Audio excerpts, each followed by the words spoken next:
तुला शिकवीन चांगलाच धडा या मालिकेच्या आजच्या भागात आपण पाहणार आहोत. इरा विषय टाळत असल्याने अक्षरा म्हणते की ठीक आहे, आता मीच आईबाबांना सत्य सांगते. आणि मग त्यानंतर ती आईबाबांना सांगते की निखिलने कंपनीचं 1.5 कोटींचं नुकसान केल्यामुळे अधिपतींनी त्याला कामावरून काढून टाकलं होतं. आणि हे ऐकून त्या दोघांनाही धक्का बसतो. तर इरा रागातच अक्षराकडे बघत असते. ती म्हणते की तू उगाच काहीतरी बोलू नको. आणि त्यामुळे अक्षरा म्हणते की मी हे साक्षी पुराव्यानिशी सिद्ध करू शकते. आणि ते ऐकून इरा म्हणते की याच गोष्टीमुळे तुझी ही अवस्था झाली आहे. तुला सतत साक्षी पुरावे हवे असतात. तू शिक्षिकेऐवजी वकीलच व्हायला हवं होतं. आणि त्यावर अक्षरा म्हणते की मी साक्षी पुराव्यांचा विषय काढलाच नसता जर तू स्वतःहून ही गोष्ट आम्हाला सांगितली असती. मात्र तू हे सगळं आमच्यापासून लपवून ठेवलं आणि माझा या सगळ्याशी काहीही संबंध नसताना मला दोष देत राहिली. आणि मग ती हे सुद्धा सांगते की कंपनीचा इंजिनियर मशीन चेक करण्यासाठी आला होता. त्याने सांगितलं की मशीन बदलण्याची गरज नाही आहे, 4-5 लाखांचा खर्च येईल, पण मशीन दुरुस्त होईल. आणि मग म्हणूनच अधिपतींनी निखिलला पुन्हा कामावर घेतलं, माझ्या बोलण्यामुळे नाही. आणि हा सगळा प्रकार ऐकून अक्षराचे आईबाबा आश्चर्यानेच इराकडे बघत असतात. ते इराला विचारतात की जर तुला हे सगळं माहिती होतं तर तू आमच्याशी खोटं का बोलली. त्यावर इरा नाटक करत म्हणते की मला खरंच आधी काही माहिती नव्हतं, नंतर कळलं.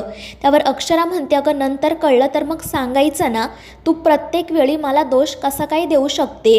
आणि त्यावर इरा नाटक करत म्हणते की निखिलची नोकरी गेल्यामुळे मला खूप मोठा धक्का बसला होता. मी खूप टेन्शनमध्ये होते आणि त्यानंतर जेव्हा मला समजलं तेव्हा मी विसरून गेले तुम्हाला सांगायचं. मला असं वाटलं की आता नोकरी परत मिळाली आहे तर आता कशाला हा विषय काढायचा.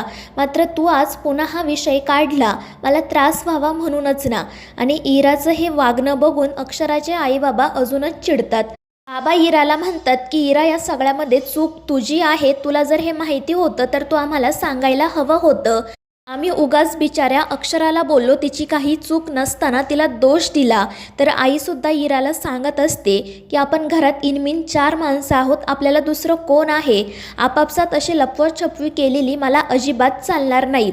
मात्र इरा तिचंच म्हणणं कसं बरोबर आहे हेच त्यांना सांगण्याचा प्रयत्न करत असते आणि अक्षराला दोष देत असते. ती अक्षराला म्हणते की अगं तुझ्यामुळे 4 लोकांना आम्हाला तोंड दाखवता येत नाही आणि तू काय इथे माझी उलट तपासणी घेतेय, मला तुझ्याशी काही बोलायचंच नाही. आणि ती रागातच तिच्या रूममध्ये निघून जाते. तर तिची आईसुद्धा तिच्या पाठोपाठ जाते. बाबा म्हणत असतात की ही इरा अशी का वागते तेच कळत नाही. तर अक्षरा म्हणते की बाबा मलासुद्धा हाच प्रश्न पडलाय, इरा स्वतःहून असं वागते की तिला कोणी असं वागायला सांगते. त्यावर बाबा म्हणतात की अक्षरा आता तू जास्त ताणू नको आणि असा कोणताही चुकीचा विचार करू नको. पण अक्षरा काही ऐकत नाही. ती म्हणते की मलाच इरासोबत बोलायला हवं आणि ती सुद्धा तिच्या रूममध्ये जाते. दुसरीकडे आजी चारोहास सरांसाठी दूध घेऊन येतात, मात्र ते दूध पित नाही.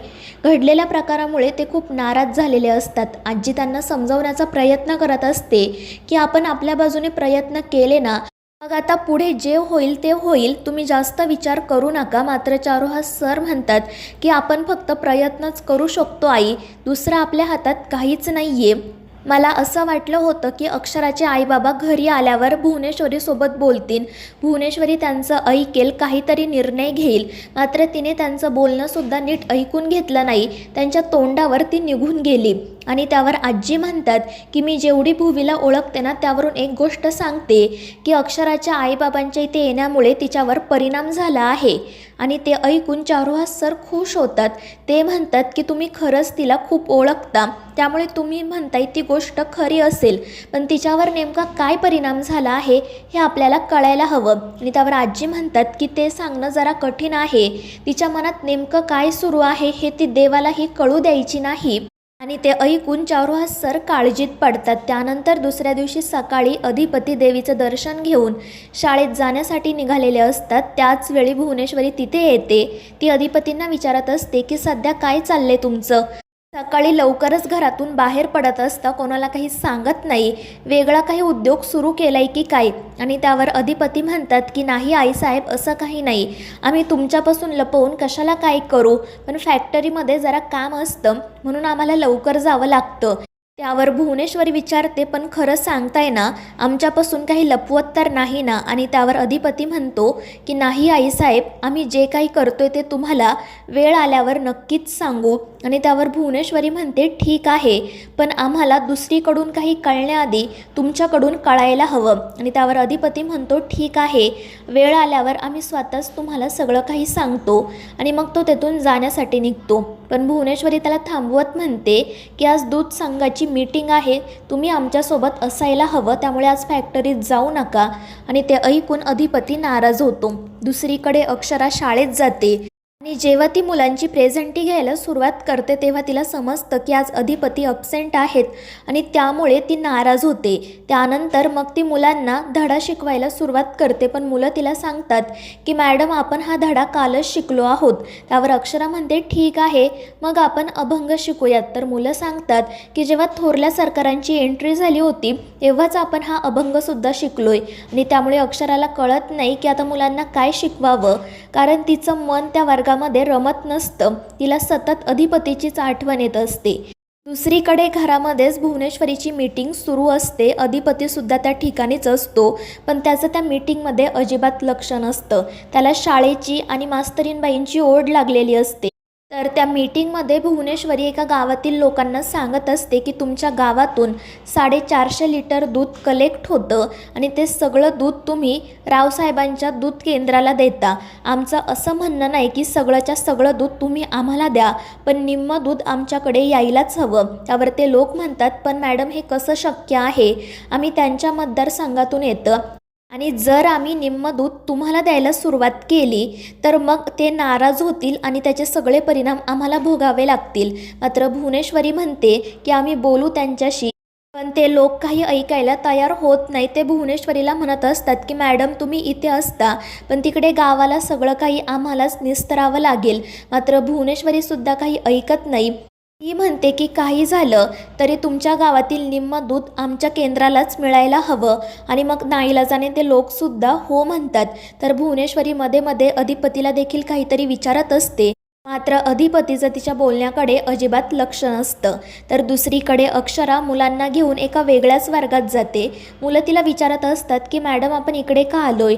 आणि त्यावर अक्षरा म्हणते की काही नाही, आज आपण जरा वेगळा प्रयोग करून बघूयात. मात्र ती मनाशी म्हणत असते की अधिपती शाळेत न आल्याने माझं त्या वर्गात मन रमतच नाहीये.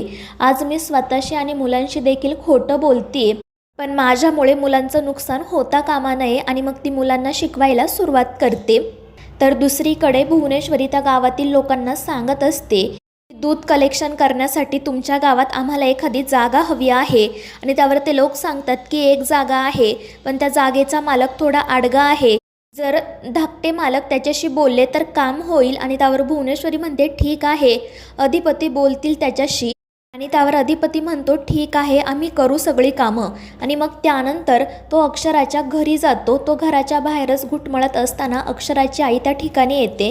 अधिपतीला बघून तिला खूप आनंद होतो. त्यानंतर ती बाबांना देखील बाहेर बोलावून घेते. ते दोघेजण अधिपतीला घरात चला म्हणून आग्रह करत असतात, पण अधिपती नकार देत म्हणतो की आता मास्तरीणबाई यायची वेळ झाली, जर त्यांनी आम्हाला इथे बघितलं तर त्या खूप चिडतील. आणि मग त्यानंतर तो आईबाबांना म्हणतो की खरं तर इथे यायची आम्हालाच लाज वाटत होती, कारण आम्हाला माहिती आहे तुमच्या मनात आमच्याबद्दल राग असणार. आणि त्यावर ते दोघे म्हणतात की असं काही नाही आहे. तर अधिपती त्यांना सांगतो की खरं तर माझ्या मनातही मास्तरीणबाईंविषयी काही राग नाही. त्यांनी आईसाहेबांना जे चॅलेंज दिलं होतं तेच पूर्ण करण्यासाठी आम्हाला असं वागावं लागलं. आमची अवस्था तळ्यात ना मळ्यात अशी झाली आहे. मास्तरीणबाईंना समजावण्याचा खूप प्रयत्न केला, पण त्या काही ऐकायलाच तयार नाही. त्यामुळे तुम्ही एकदा त्यांच्याशी बोलून बघा, त्यांना समजवा. आणि त्यावर अक्षराचे आईबाबा त्याला सांगतात की आम्हीसुद्धा तिच्याशी बोलण्याचा, तिला समजवण्याचा प्रयत्न केला, पण तिने आम्हाला स्पष्टपणे सांगितलंय की जर तुम्ही माझी वकिली करण्यासाठी त्या घरात गेलात तर मी हे घरसुद्धा सोडून जाईल. आणि ते ऐकून अधिपती काळजीतच पडतो. तर मित्रांनो, या मालिकेच्या पुढील भागांच्या अपडेटसाठी आपल्या चॅनेलला सबस्क्राईब करा.